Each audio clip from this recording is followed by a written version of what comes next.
Right Neelima, ఏపీలో ప్రజల యొక్క వ్యక్తిగత సమాచారానికి భద్రత లేకుండా పోయింది. గతంలో ప్రతిపక్షంలో ఉన్నప్పుడు జగన్ స్వయంగా ఏం చెప్పారంటే వ్యక్తిగత సమాచారానికి రాజ్యాంగబద్ధమైన రక్షణ ఉంటుంది, ప్రభుత్వానికి కూడా అది తీసుకునే హక్కు లేదని చెప్పిన జగన్ అధికారంలోకి వచ్చిన తర్వాత వాలంటీర్లతో రకరకాల పేర్లు చెప్పి వాళ్ళ వ్యక్తిగత సమాచారాన్ని మొత్తం సేకరించి రాజకీయంగా వాడుకుంటుంది ఒక ఎత్తైతే, అదంతా సేకరించి ఒక ప్రైవేట్ కన్సల్టెన్సీని ఏర్పాటు చేసి అసలు బంధువులు కానీ ఇంట్లో భార్యాభర్తలకు కూడా తెలియని సమాచారం మొత్తాన్ని ప్రభుత్వ వెబ్సైట్ లో పెట్టింది. అంటే దానికి సంబంధించి మనం గనక సర్చ్ చేస్తే గనక వెంటనే ఆ భద్రత డేటా మొత్తం వచ్చేసింది. దీనికి సంబంధించి గతంలో పవన్ కళ్యాణ్ కూడా అన్నారు, వాలంటీర్ల ద్వారా ప్రజల యొక్క సమాచారం మొత్తాన్ని సేకరించింది, భద్రత లేకుండా పోయిందంటే ఇదంతా కుట్ర అని చెప్పిన ప్రభుత్వము ఇది నిరూపితమైన పరిస్థితులు అయితే కనిపిస్తున్నాయి. ఇప్పుడు రైట్ చూద్దాం. వ్యక్తిగత సమాచారానికి రాజ్యాంగబద్ధమైన రక్షణ ఉంది, ప్రభుత్వం కూడా దాన్ని తీసుకోవడానికి వీల్లేదు. ఇక ఈ మాటలు అనేది ఎవరో తెలుసా? వైఎస్ జగన్మోహన్ రెడ్డి. ఇప్పుడు ముఖ్యమంత్రిగా ఉన్న ఆయన 2019 ఎన్నికల ముందు విపక్ష నేతగా డేటా చోరీ పేరుతో నానా రచ్చ చేశారు. అమ్మో, మీ ఆధార్ నెంబర్లు చంద్రబాబు దగ్గర ఉన్నాయి, అయ్యో మీ బ్యాంకు ఖాతా వివరాలు చంద్రబాబు దగ్గర ఉన్నాయి అంటూ ఊరూరా ఊదరగొట్టారు. అప్పట్లో తెలంగాణలో ఉన్న అనుకూల సర్కార్ ద్వారా హైదరాబాద్ కేంద్రంగా హైడ్రామా నడిపించారు. తీరా అధికారంలోకి వచ్చిన తర్వాత రకరకాల పేర్లతో వాలంటీర్ల ద్వారా ప్రజల సమస్త సమాచారాన్ని సేకరించేశారు.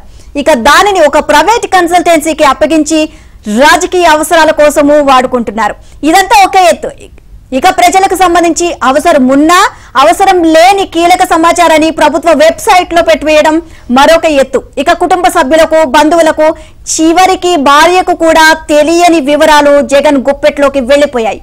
ప్రభుత్వం స్వయంగా కోట్ల రూపాయలు వెచ్చించి డెవలప్ చేయించుకున్న వెబ్సైట్లలో ఈ సమగ్ర సమాచారం పెట్టేశారు. ఆ సర్టిఫికెట్లను డౌన్లోడ్ చేసుకోవచ్చు. ఇక వీటిని ఎవరైనా చూడొచ్చు, ఎలాగైనా వాడుకోవచ్చు.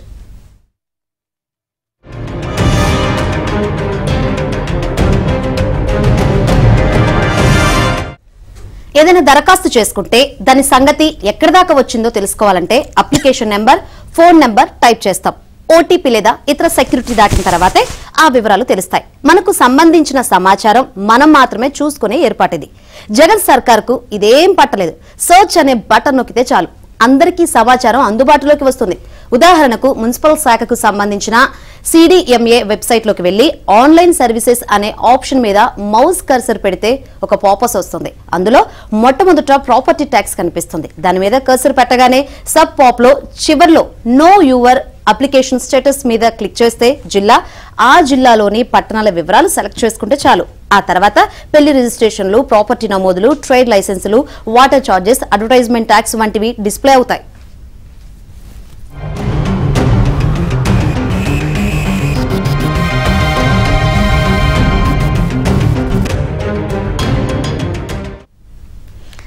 ఇక అందులో పెళ్లి రిజిస్ట్రేషన్ చెక్ చేసుకుని సర్చ్ కొడితే చాలు, ఆ జిల్లాలో సదరు పట్టణంలో రిజిస్టర్ అయిన అన్ని వివాహాలకు సంబంధించిన వివరాలు ప్రత్యక్షమవుతాయి.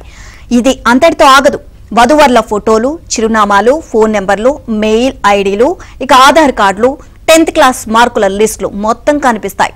ఆయా డాక్యుమెంట్లను డౌన్లోడ్ కూడా చేసుకోవచ్చు. అప్లికేషన్ నెంబర్ టైప్ చేయాల్సిన అవసరమూ లేదు. ఓటీపీ కోసం ఫోన్ నెంబర్ ఇవ్వక్కర్లేదు, పాస్వర్డ్ లేదు. కేవలం మనకు కావాల్సిన సమాచారాన్ని ఎంచుకొని సర్చ్ కొడితే చాలు, మొత్తం సమాచారం తెరపైన ప్రత్యక్షమవుతుంది. ఇక ఇదే అంశానికి సంబంధించి మరింత సమాచారాన్ని మా కరెస్పాండెంట్ సత్యాన్ని అడిగి తెలుసుకుందాం. సత్య, ఏపీలో ప్రజల వ్యక్తిగత సమాచారాన్ని చోరీ చేస్తున్నారు. సో ఇదివరకు ఆయన ప్రతిపక్షంలో ఉన్నప్పుడు ఎన్నో ఆరోపణలు చేశారు. ఇప్పుడు అధికారంలోకి వచ్చిన తర్వాత సో ఆ చోరీకి సంబంధించి ప్రభుత్వమే ఇప్పుడు మొత్తం కూడా చోరీ చేస్తుంది. అది ఒక ప్రైవేట్ కంపెనీకి చెప్పడం కూడా జరిగింది. సో ఓవరాల్ గా అప్డేట్స్ ఏంటి దీనికి సంబంధించి? ఏపీలో డేటా చౌర్యం అనేది యథేచ్ఛగా జరుగుతుంది. ఈ విషయాన్ని గతంలోనే జనసేన అధినేత పవన్ కళ్యాణ్ పదే తన మీటింగుల్లో ప్రస్తావించిన పరిస్థితి అయితే ఉంది. ముఖ్యంగా వాలంటీర్ల ద్వారా సమగ్ర సమాచారాన్ని కూడా ప్రభుత్వం సేకరిస్తోంది అని కూడా ఆయన పదే చెబుతున్న పరిస్థితి అయితే ఉంది. అయితే అప్పట్లో ప్రభుత్వం దీన్ని అటు ఖండించలేదు, అదేవిధంగా ఇలా జరుగుతుందా లేదా అని ఎంక్వైరీ కూడా చేయని పరిస్థితి అయితే నెలకొంది. మరోవైపు ఈ డేటా చౌర్యం ఏపీలో భారీగా జరుగుతుందనడానికి ఉదాహరణ ఇప్పుడు కొద్దిసేపటి క్రితం మనం చెప్పుకున్నట్టే మున్సిపల్ శాఖలో సిడిఎంఏ వెబ్సైట్ లోకి వెళ్తే కనుక అక్కడ వివిధ ఆప్షన్లు వస్తాయి. ఆప్షన్స్ లో మనకు నచ్చిన ఆప్షన్ క్లిక్ చేయగానే టౌన్, సిటీ పేరు అడుగుతుంది. అది క్లిక్ చేయగానే పూర్తి సమాచారం ఆ టౌన్ లో జరిగినటువంటి పెళ్లిళ్ళ రిజిస్ట్రేషన్లకు సంబంధించి కావచ్చు, గృహాలకు సంబంధించి కట్టిన పన్ను వివరాలు కావచ్చు, వివరాలన్నీ కూడా డిస్ప్లే అవుతాయి.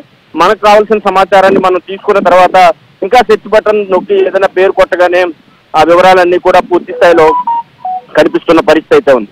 అయితే భారత రాజ్యాంగం ప్రకారం ఆర్టికల్ 21 మనకు హక్కు కల్పిస్తుంది. మన సమాచారాన్ని అవసరమైన మేరకు మాత్రమే ప్రభుత్వం తీసుకోవాలి, ఎందుకోసం తీసుకున్నారో దానికి మాత్రమే ఆ సమాచారాన్ని వినియోగించాలి. అలాంటిది ఇప్పుడు తీసుకున్నటువంటి ఈ సమాచారాన్ని వెబ్సైట్ లో పెట్టేయడం మూలంగా వ్యక్తిగత గోప్యతకు భంగం వాటిల్లిందని మనం చెప్పుకోవచ్చు. ముఖ్యంగా పెళ్లిళ్ల వివరాలు, రిజిస్ట్రేషన్ల వివరాలు, పాన్ కార్డులు, అదేవిధంగా ఆధార్ కార్డులు, పాస్పోర్ట్లు అన్ని కూడా వెబ్సైట్ లో లభిస్తున్న పరిస్థితి అయితే ఉంది. వీటన్నిటిని కూడా కేవలం చూడడమే కాదు, డౌన్లోడ్ చేసుకునే అవకాశం కూడా ఉండడంతో ఇక గోప్యత ఎక్కడ ఉందనే ప్రశ్న వ్యక్తమవుతోంది. కొన్ని ప్రైవేట్ వెబ్సైట్లు, ప్రైవేట్ కంపెనీలకు వీటి మెయింటెనెన్స్ బాధ్యత అప్పగించినప్పటికీ కూడా వారు సరిగా మెయింటైన్ చేయకపోవడం వల్ల ఇదంతా జరుగుతుందని తెలిసినప్పటికీ కూడా అధికారులు ఎందుకు పట్టించుకోవడం లేదు, అదేవిధంగా సర్కార్ దీనిపై ఎందుకు దృష్టి సారించలేదు అనేది కూడా గడిచిన 4 ఏళ్లుగా ఇదొక ప్రశ్నగానే ఉందని చెప్పుకోవచ్చు. మొత్తం మీద ఇది ఒక సైబర్ నేరగాళ్లకు ఒక పెద్ద అవకాశం ఇచ్చినట్లుగా మనకు కనిపిస్తోంది. ఇప్పటికే ఒక ఫోన్ నెంబర్ ఉంటేనే సైబర్ నేరగాళ్లు భారీ ఎత్తున లూటీ చేస్తున్న పరిస్థితి అయితే ఉంది. అలాంటిది ఈ రకంగా బహిరంగంగా వెబ్సైట్ లో పెట్టేస్తే ఎటువంటి ప్రమాదం ఉంటుందో అని అవుతోంది. Right, thank you Satya.